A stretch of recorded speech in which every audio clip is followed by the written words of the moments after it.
Hello, welcome to How Do We Do It?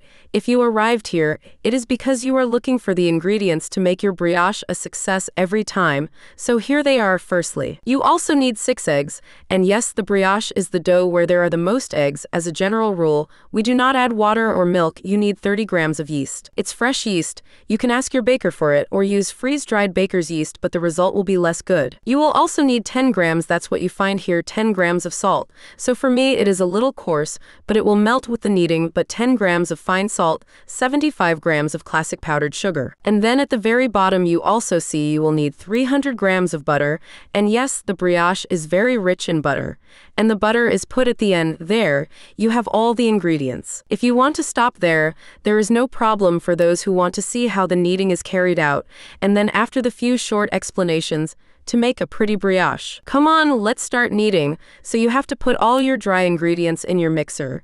You have to have a hook. That's how the hook is what you need to knead the brioche. Do not mix the ingredients, especially the yeast, with the salt. We add the 6 eggs, so as a general rule, an egg is 50 grams, so you need around 300 grams of egg. I add them all, because even if it is a little soft, it's not really a disaster. And let's start kneading. It takes 5 minutes at first speed until everything mixes well as it should. I have a slightly fast first speed.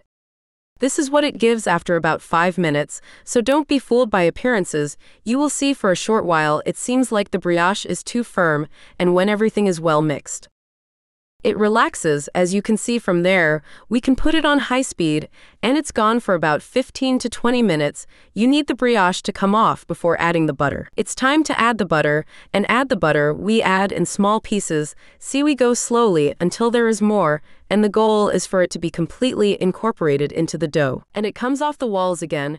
It's not complicated, okay? Play along.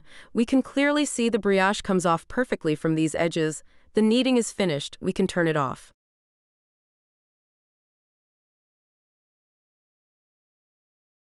We're going to let it rise first for 3 hours before putting it in the fridge, so I put a clean cloth on top, and I leave it at room temperature for 3 hours.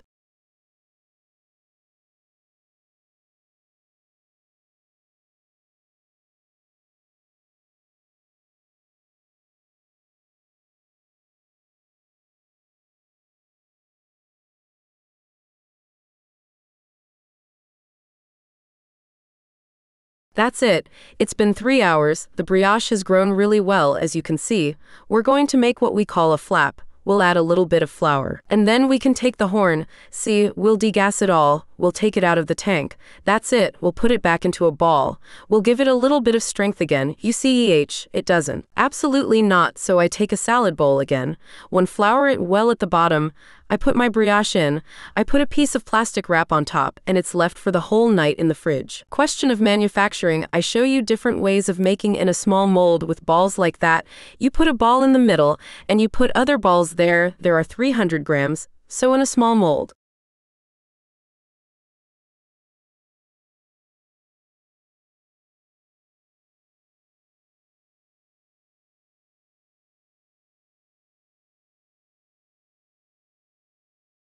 There is still the making of the braid. I'll let you watch to understand how to make it. Once your pasta is ready, let it rise for about 3 hours at room temperature. A big piece like that takes almost an hour. I'll give you the exact time, but the bigger it is, the longer it takes to cook.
Sometimes we have to put aluminum foil on top to prevent it from taking on too much color and so that it is well cooked inside.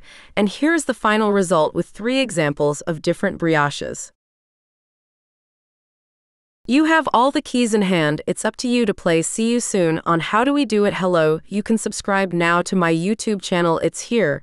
Don't forget the little bell for notifications. You have the link which will take you to my site where you will find all of my recipes, and I give you other recipes here, which will be very useful to you. See you soon on comment-fait-ton.